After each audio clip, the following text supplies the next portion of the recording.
Bugun sizlar uchun juda ham antiqa bo'lgan taomlarni taqdim etamiz. Taomnoma ko'rsatuvi bilan bugun ham xonadoningiz mehmonimiz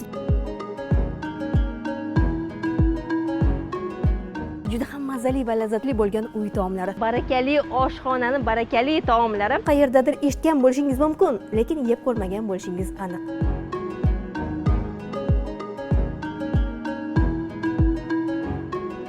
Demak, diqqat qiling, aynan sizlar uchun hozirlaganlarimizdan bahramand bo'ling.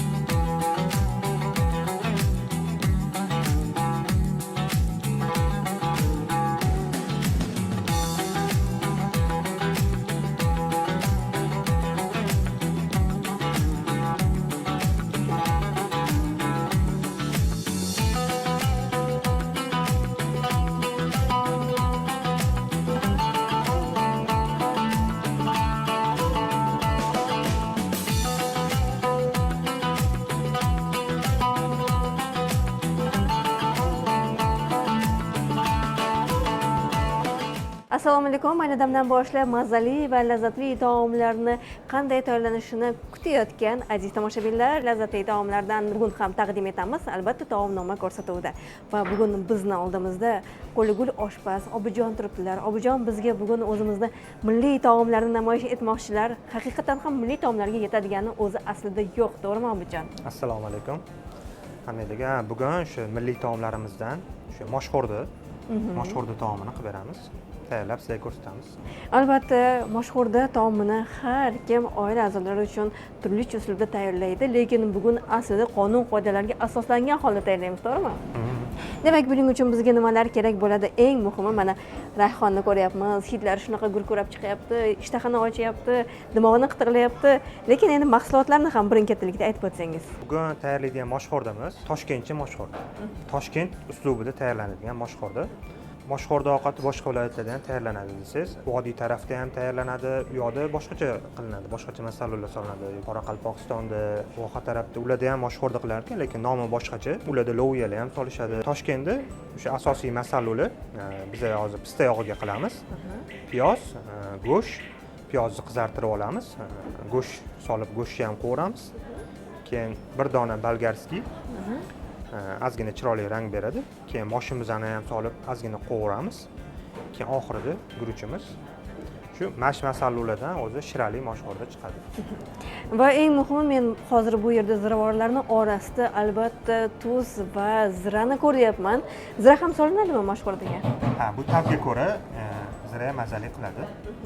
Endi o'zi moshxo'rdani qo'y go'shtidan qilsa ham bo'ladi. Kuchliroq bo'ladi yana ham. Biza jaydari odamlar bo'lsa, qo'y go'shtidan qilgan ham yaxshi. Endi bizda ko'p ovqatlarimiz bu yoqda qo'y go'shtidagi ovqatlarimiz ko'p. Sho'rvalarimiz, mastavalarimiz qo'y go'shtidan, o'shanga mol go'shtidan ovqatinglar bormi deganlar uchun bu ovqatimiz asosan mol go'shtidan biz tayyorlaymiz. Hech qanaqa qo'y go'shti solmaymiz. Bu taomni tayyorlash uslublari turlicha, lekin agar istasangiz siz hozir biz sizga tavsiya qiladigan uslubda tayyorlashingiz mumkin yoki o'sha o'zingizga yangi ixtiro qilgan usullarni ham qo'shishingiz mumkin bo'ladi. Demak, biz ayni damda tomoshabinlarga taqdim etish jarayonida moshxo'rda bilan birgalikda yana bir ajoyib bo'lgan yegulikni taqdim etmoqchimiz. Uni ham o'zingiz aytib o'tsangiz, mana bu yerda biz suyaklarni bu hozir hamma trendga chiqqan, ko'pchilik hozir sevib iste'mol qilayotgan ili. O'sha ili yuzda paytda hamma erkaklarimizga quvvat bo'ladigan, immunitetni ko'taradigan shu molli iligini tayyor qilib, mana shunaqa holatda kesib olingan. Buni ham hozir chiroyli qilib pishirib sizlarga ko'rsatamiz. Buni yonida ustida sovuslar bo'ladi. Bu ham zo'r, o'zgacha. Mana shu yegulikni o'zi bilan insonni qornini to'yg'izishi mumkin, to'g'rimi? To'yg'izish mumkin, lekin buni ko'p o'zini yesangiz sal me'daga tegib qoladi. Endi bu yog'dan iborat, ilik baribir. O'shanga yoniga moshxo'rda bilan buni ermay qilsangiz ham yoki nimadir ovqat bilan, salat bilan yesangiz quvvat bo'ladi. O'sha yog'ni kuchini kesadi. Qadrli tomoshabinlar, eng qiziq jarayonlarni o'tkazib yubormang. Sababi haqiqatan ham aynan illikni qanday pishirilishini menimcha siz ko'rmagan, bilmagan bo'lishingiz mumkin. Lekin bugun biz sizga aynan mana shu jarayonlarni taqdim etamiz.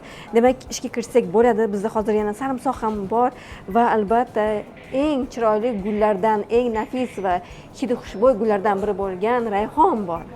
Moshxo'rdagi Rayhonsiz tasavvur qilib bo'lmaydi. rayhon qatiq bilan Demak, jarayonga kirishamiz. mol go'shtini laham joyi. Piyozlarimizni iloji boricha bir xil qilib to'g'rashimiz kerak, chunki piyozimizni oshda choyxona palovda qoraytiriladi-yu. Bu ham shunaqa qoraytiriladi. O'shanga qalinligi bir xil bo'lsa, piyozimiz bir xil qovuriladi. Bittasi qizarib, bittasi qolib ketmaydi. Obujon, mana shu moshxo'rda taomini soatlab qaynatiladigan jarayonlar ham bo'ladi. O'sha choyxonacha moshxo'rda deymiz. O'sha qoraroq tarzda bo'ladi. Uni ichiga aytayotganingizdek, menimcha qo'y go'shti ham solinsa kerak. Qo'y go'shti matalashkalarni solib, mosh o'zi kuchli ovqat hisoblanadi. Mosh uni hamma ham yeyavermaydi. Bir xillarning allergiyasi ham bo'ladi moshga. Albatta, albatta. Hozir ko'ryapmiz, oshpazimizning pichoqlari juda ham o'tkir. Ularni pand qilmayapti. Agar pichoq o'tkir bo'lsa, demak ish ham besh bo'ladi, to'g'rimi? Hozir taxminan mana shu tayyorlaydigan taomimizga necha kishi qornin to'yg'iza oladi? Xo'p, bu masaludan 60 ta 70 ta odamga yetadi. 60-70 nafar xo'rani bemalol qornin to'yg'izishi mumkin bo'ladi. Endi yana bir savolki, aynan mana moshni solish jarayonida biz endi uyda 8 litrli qozonga qilsak, odatda bir piyola mosh bizga yetarli hisoblanadi. Hozir siz 60 nafar xo'ranni deyapsiz, ularga qancha ketadi? Kilolab o'lchadi kerak. Kilolab o'lchaymiz. Hozir bu yerda 1,5 kilo mosh bor. Moshni ochilguncha yaxshilab qaynatamiz. Keyin bizada endi mehmonlarimiz kun davomida keladi. Kun davomida shu 10 soat, 12 soat oralig'ida keladi. Guruchni ichiga solmaymiz. Alohida pishirib olamiz. Alohida pishirib olamiz. O'sha hamma biladigan shu yog'da qovurib, keyin suvda dimlab, parlatib pishirib olamiz. Misol uchun moshxo'rda chiqsa, zakaz chiqsa, o'sha guruchidan solib, ustiga moshxo'rdan solib bersak, xuddi o'sha yangi hozir pishib chiqqan moshxo'rdek bo'ladi. Agar guruch turaversa, bo'tqa bo'lib quyilib qoladi. Yoyilib ketadi guruch, yana ham kengayib. Quyilib qoladi, o'shanga shunaqa qilamiz. Albatta.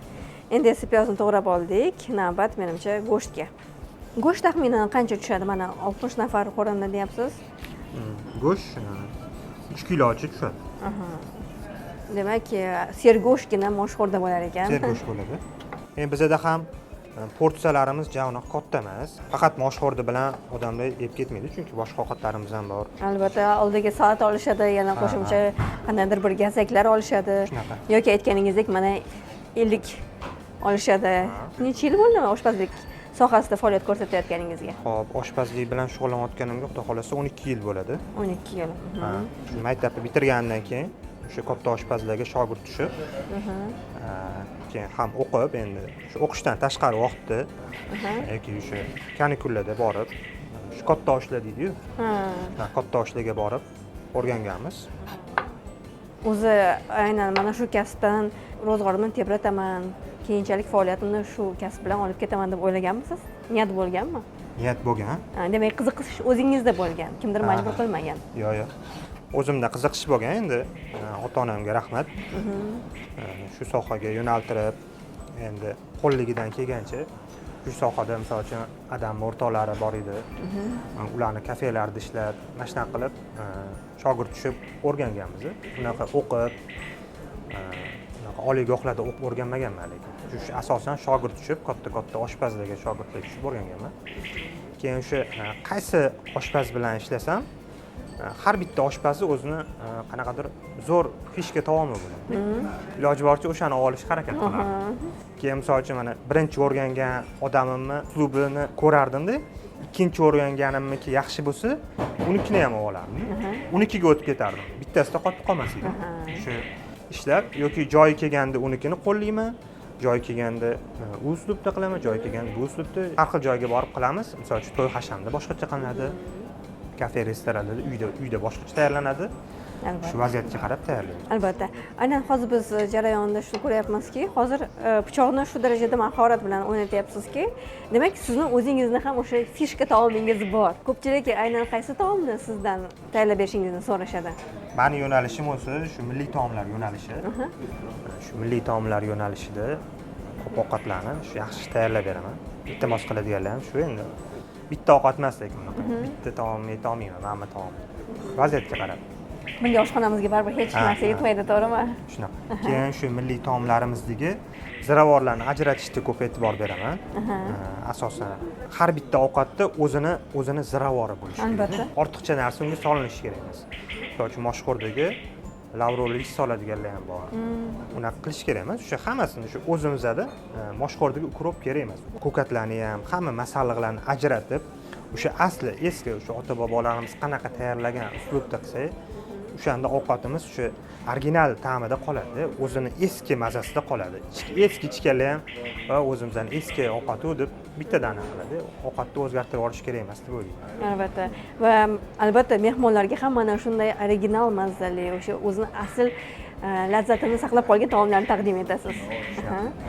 Jarayon davom ettirishimiz mumkin? Go'shtlarimizni shu mayda qilib, mana shunaqa uslubda to'g'raymiz. Bulg'or qalampirimizni ham mayda qilib to'g'rab olamiz. To'g'ri, endi eski moshxo'rdida bulg'or qalampir solinmagan. Lekin hozir bir o'zgartirish kiritilishi. Bu endi yaxshi o'zgartirish, unaqa yengil emas. Endi ozgina rang beradi, maza beradi bu ham.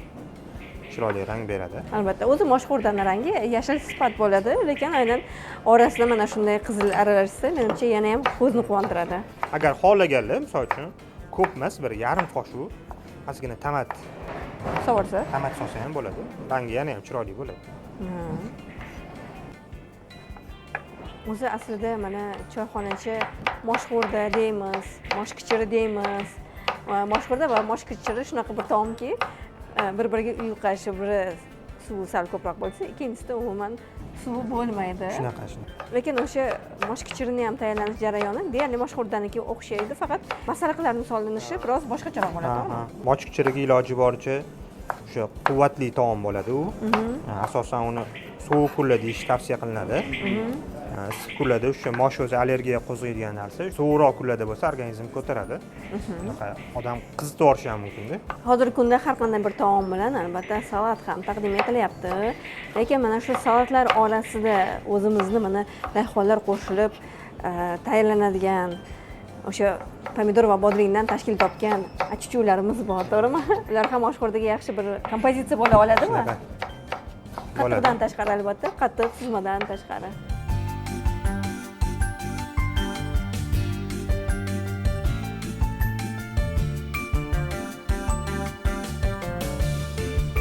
Ko'rayotganingizdek, mana hozir bulg'orini mayda qilib to'g'rab oldilar.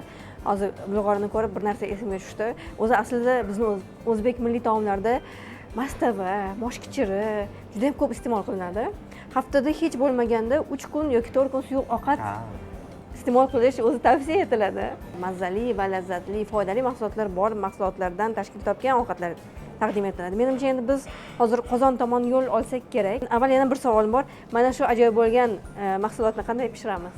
Buni hozir bizda maxsus pechlarimiz bor. Shu Italiyadan keltirilgan. O'shanda pishiramiz. Demak, qadrli tomoshabinlar, e'tiborli bo'lasiz. Biz sizga eng qaynoq jarayonlarni qaynoq oshxonada, ya'ni qozon boshida taqdim etamiz.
Qadrli tomoshabinlar, sizlarga barcha jarayonlarni imkon qadar yaqinroqdan taqdim etishga harakat qildik. Ko'rdingiz, oshxonada ham Obidjon o'zlarining mahoratlarini ishlatib, hech qanday sirlarni yashirmagan holda mana shu taomni tayyorlab berdilar.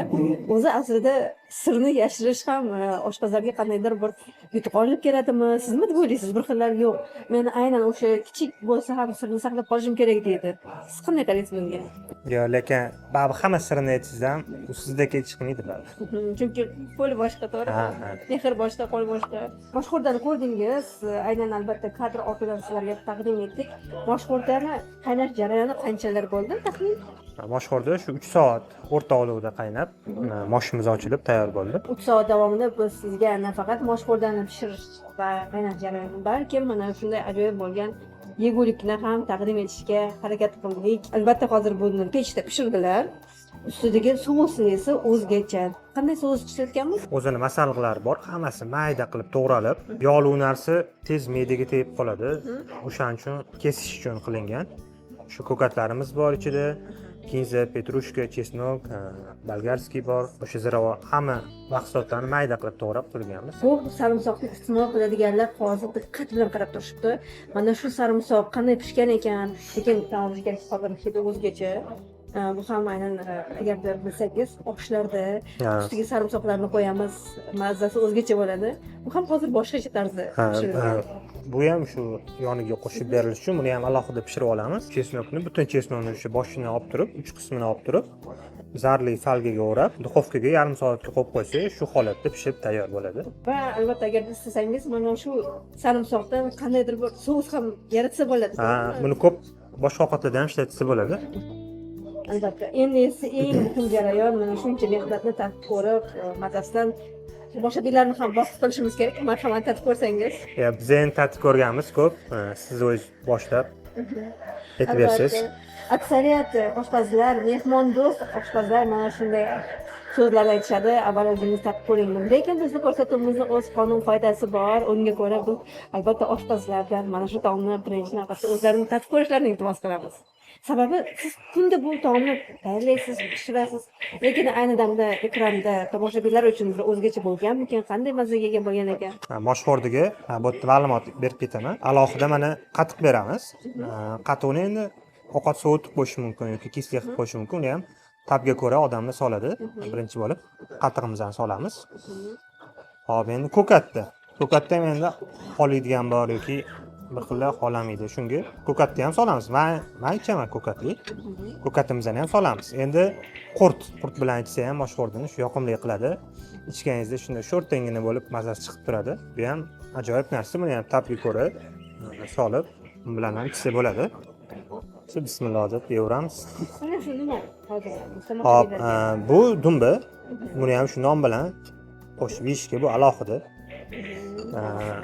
Kapchonga qilingan, o'sha kaptit qilingan dumba.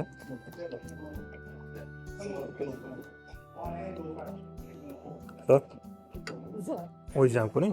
Demak, o'zlariga ma'qul bo'ldi. Bu degani haqiqatan ham bor mehrlarni ishlatib, tomoshabinlar uchun ham mana shu taomni taqdim etganlar. Moshxo'rdaga qatiq bo'lmaydi deyishadi. Nimaga? Chunki moshxo'rdani qatiqsiz tasavvur etib bo'lmaydi, lekin ko'p gap ketib qoladiganlardan mana shunday moshxo'rdaga qatiq bo'lmaydi deyishadi, to'g'rimi? Eng muhimi bu yerda nafaqat moshxo'rda, balki mana ham bor ekan. Menimcha ham ungacha bir lazzat berishi aniq.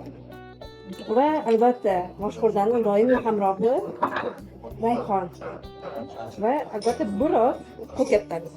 Kashnish. Bu yerda yana bir narsani aytish kerak. Qadrdon tomoshabinlar, nonlar ham mana shunday tarzda chiroyli qilib, uchatovi qilib pishirib taqdim etilar ekan. Demak, har narsa mana shu yerni o'zida pishiriladi, taqdim etiladi. Hamma narsa o'zimizda. Taqdim etilayotgan ish shu o'zi bir o'zgacha bir sopol. To'g'rimi? Orqamizdagi kreatsiyaga, milliylikka juda ham mos. Bir sirni oshkor etaman, qadrli tomoshabinlar. To'g'risini aytsam, bolaligimdan eng yaxshi ko'rgan taom moshxo'rda bo'lgan. Nima? Juda ham menga o'sha bolalikni eslatib yubordi. Qo'lingizda ko'rmasin. Xush bo'lsin. Iloyim mana shu yerga kelayotgan har bir mijozni ko'ngliga yo'l topa oladigan darajasidagi mana shunday san'at asari darajasidagi taomlar bilan xushnud qilavering deymiz. Rahmat. Va endi mana yana bir ilikka to'xtalamiz. Ilikni ko'ryapsiz. Bu bir kishi uchun juda ham ko'p qilsa kerak. Ya endi ishxo'rlar uchun ishqibozlar bor. Ishqibozlari bo'lsa yeb qo'yadi. Aha. Qanaqa qilib bu yeyiladi hozir? Texnikasi qanaqa bo'ladi? Hop, buni endi non bilan yeyishni maslahat beraman. Non bilan, ha? Chunki endi yog'li hisoblanadi. Nonni ustigami? Ha, marhamat. Buni ham o'zingiz birinchi tatib ko'rsangiz, to'g'ri kunda yegansiz-ku. Oldin o'zingiz yeb bering, siz hech nima qilmasa men yeyman. Albatta, shunaqa desak ham bo'ladi. Bu hazil, lekin albatta birinchi navbatda biz doimgidek taomni agar mana chesnogini oshpazni o'zidan. Har bitta ovqatda o'zining yeyish anaqasi bo'ladi-yu. Qonun qoidasi, texnikasi. Ha, mana. Chesnogini mana ustiga siqib olamiz.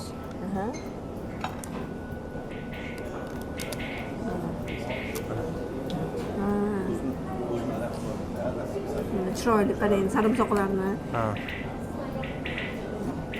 Endi mana shu iligini olib, o'zi kesilib chiqar ekan. tayyor jum. Iliging baquvvat bo'lsin deyishadi ota-bobolarimiz. Bu bejiz emas, to'g'rimi? Iliging baquvvat bo'lsa, turli kasalliklar sening oldingga hech ham yo'l olmaydi. Deb ko'ring. Albatta biz hozir texnikasini o'rganib oldik. Qadrli tomoshabinlar, agarda sizni kimdir mehmonga taklif qilsa, oldingizga mana shunday ajoyib bo'lgan mahsulotni qo'ysa, uni qanday yeyish kerakligini bilmasdan o'tirganingizdan ko'ra, biz o'rgatgan texnika bilan mana sarimsoq turibdi. Biroz ilikdan qolamiz. Menga ko'proq emas qolgan bu. Mana va yeyishga harakat qilamiz. Bismillahirrohmanirrohim. Birinchi navbatda boshida sarimsoqning mazasi, ana undan keyin yumshoq shunaqa mayin mazza sezilyapti. O'zi mana hozir oshlarda bor sezani. Bir dona ilik chiqib qolsa hamma talashadi-yu. Unda hamma talashmaydi, o'rtaga qo'yib, nechta xolasi ilik sevuvchilar bemalol maza qilishi mumkin. Ilikxo'rlar, agarda siz aynan iliklarni qidirsangiz, mana tavsiyamiz sizga tayyor. Agarda uyda ham uni tayyorlash imkoni bo'lsa sizda, bugungi aynan oshpazimiz taqdim etgan yo'l yo'riqlarni amalga oshirsangiz, mana shunday mazali va lazzatli, foydali ilik tayyor bo'lar ekan. Va endi shu o'rinda biz albatta ko'rsatuvni tasvirga olish ishlarida o'zlarining vaqtlarini ayamaganlar uchun Obidjonga minnatdorligimizni bildiramiz. Rahmat. Umid qilamizki, hali Obidjonning yana shogirdlari bilan ham biz keyingi dasturlarimizda namoyish eta olamiz va eshityapsizmi, bedananing yoqimli ovozi. Obidjonning boshlaridagi do'ppi, meni egnimdagi milliy libos bu nimadan dalolat beradi? Milliylik hech qachon urfdan qolmaydi. To'g'rimi? Shunaqa. Albatta milliy Bedanalar hammasi jonli. Fonogramma emas. Bedanalar boqib qo'yganmiz. Bedanalar fonogramma emas, jonli tarzda kuylashyapti. Sizga rahmat aytamiz. Sog' bo'ling, salomat bo'ling. Yoqqanidan xursandmiz. Juda ham yoqdi. Qadrli tomoshabinlar, biz esa mana shu nuqtada ko'rsatuvimizga yakun yasaymiz va ko'rsatuvni tasvirga olish ishlarida yaqindan ko'mak berganliklari uchun Tandiriy restoraniga o'z minnatdorligimizni bildiramiz. Tandiriy nimaga tandiriy? Chunki aksariyat taomlar tandirda ham pishiriladi. Yana ko'rishguncha salomat bo'ling. Dastxoningiz doimo lazzatli taomlarga, atrofingiz esa sodiq do'stlarga to'la bo'lsin. Xayr. Bugun sizlar uchun juda ham antiqa bo'lgan taomlarni taqdim etamiz. Taomnoma ko'rsatuvi bilan bugun ham xonadoningiz mehmonimiz juda ham mazali va lazzatli bo'lgan uy taomlari. Barakali oshxonani barakali taomlari qayerdadir eshitgan bo'lishingiz mumkin, lekin yeb ko'rmagan bo'lishingiz aniq.